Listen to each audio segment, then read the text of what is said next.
Short video covering markers. What I'm going to show in this is already a video that shows the use of markers to do time ramping, so I'll put the link to that in the description. But in this video I'm going to show you firstly how to use markers to mark out a beat or significant parts in the timeline where you want to indicate there are cuts, and you can use this collaboratively. There's various tools around markers that make it really useful for that purpose. And then secondly, I'm going to show you how you can use markers to indicate sections of the movie. Again, something that's really quite helpful for collaborative work. So what I'm going to do, I've got just a piece of music and a bit of footage here, and sometimes the waveform of the footage has such a pronounced beat, if that's what you're using to indicate where you're going to cut, that you can probably eyeball it and say, yes, there, and there are the points where I want to cut. But more often than not, it's a kind of intuitive thing, and therefore what you can do is, you're playing it back, set a marker. You do that by pressing the M key. So I'm going to highlight the music track. You can set markers on the timeline, but quite often you may be moving the clip around, so the markers will stay where they are in the timeline, but they may no longer align with the specific track that you're setting them to. So it's worth highlighting the particular track that you want the markers to go with. So I'm going to play back the track and press M at those kind of points where I think, yeah, that's where I want to stick a cut. So here we go. 私のことあなたはまだ誤解しているかもしれないわね私のことあなたは今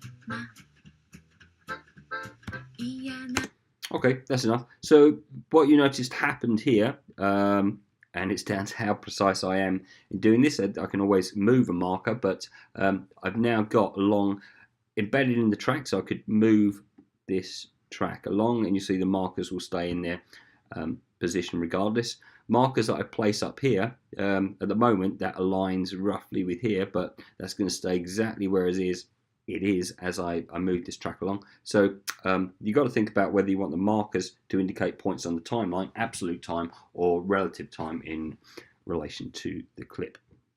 So now I've got my markers. In fact, let's delete that one. Nope. Here we go. If I double click a marker, I get this information box come up. So I can name a marker here. I can add comments to it.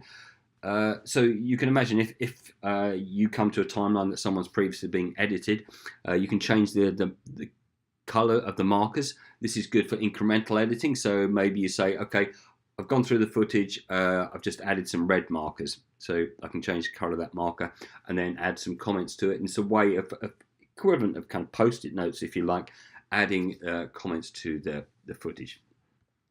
Chapter markers is more for kind of DVDs. So I won't go through the rest of these. Web links, if you're adding kind of those spill out webs, that URLs that come in the middle of a video, that's really for another time. But largely we're using it for comments. So this one here, you see it's turned red. I actually want to delete that because I don't want on the track there. And if you come down here, the timeline markers will appear with a box. Oh, put one in now. Right, so let's put one up there and another one maybe here, and then you'll see that the timeline markers, you can go to this tab here in the project window and it will record or list them here with a visual of what's on screen. So it's probably better if I show you here. Now you see you've got a visual of what's on the screen. You've got the time. I'll come to the time out in a minute, and you can, if you've added comments here, you can store them there like that. So this is really useful for a kind of review. If you go through, change the color of the markers to the ones that indicate that they're the changes or suggested comments that you want to make, and you can use them for that kind of purpose. But what I've done by adding them to the clip here is hopefully now what I should be able to do is, you see this is now snapping. You need to have the snap on. That's the little magnet here. But the video track is now snapping to the particular markers that I've set. So if I think that's where kind of intuitively the beat is, then I can use these markers and then drop clips on the top of that. So just bear in mind, I'm sure we covered this in the first session, but at the moment you see this clip, although there's no actual sound with it, it's got its own music. Just a reminder that if you unlink it, I can now separate out the audio from the video and now remove that, so that's not going to cause any kind of distraction. And if this typically was a music track, the other thing I might probably do is just lock it, so you know it's locked in place, and I'm going to cut to the particular music. We'll leave that as it is for the moment. So now I've got my markers in place, and they'd be the points at which I could drop in and slide clips up to and know that kind of fit. You might find that you're just a couple of frames out, but for a quick and easy way of dropping the clips in where you feel that there needs to be a change, that's a really useful method. So that's how you'd use markers to kind of align it with a particular beat or where you want to cut. The other way in which you might want to use markers, and this more typically is for timeline markers. So we got some up here, we placed them fairly randomly, but let's say for instance we're making a longer form piece, maybe a kind of documentary. I'll get rid of these here, so let's just delete that. And what I'm going to do is get this marker, so I can drag the markers. So I could zoom right in and tweak it to go exactly where I wanted, for instance, by clicking and dragging a marker.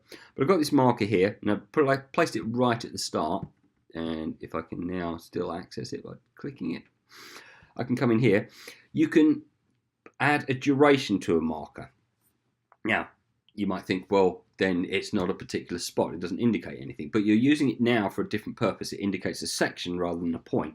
So I can just drag this, or let's say I'm going to make this 10 seconds. The first 10 seconds is going to be my title section.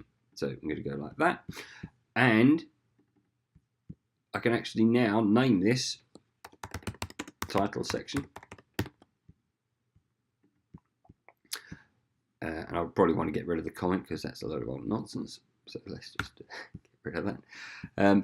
And now you can see I could use that color for that, and then from here I might add another marker there. Double click that. Yep, got the right one. I'll change the color so it stands out a bit more, and I'll say intro, and the intro is going to be 20 seconds for argument's sake.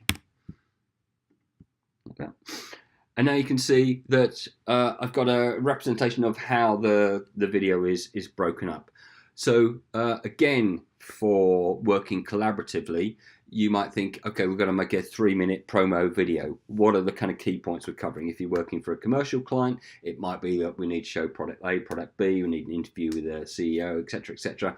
You can map that all out in terms of its narrative structure by using markers, different colors so it stands out, and then drop the footage in to suit accordingly.